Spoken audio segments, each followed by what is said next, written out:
చెయ్యి వేసి బొట్టు పెట్టినా, తాళి బొట్టు మెడను కట్టి బొట్టు పెట్టినా, తల మీద చెయ్యి వేసి బొట్టు పెట్టినా, తాళి బొట్టు మెడను కట్టి బొట్టు పెట్టినా, సన్ని కళ్ళు తొక్కినా సప్త పదులు మెట్టినా, సన్ని కళ్ళు తొక్కినా సప్త పదులు మెట్టినా, మనసు మనసు కలపడమే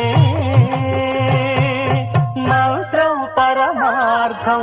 శ్రీరస్తు శుభమస్తు, శ్రీరస్తు శుభమస్తు.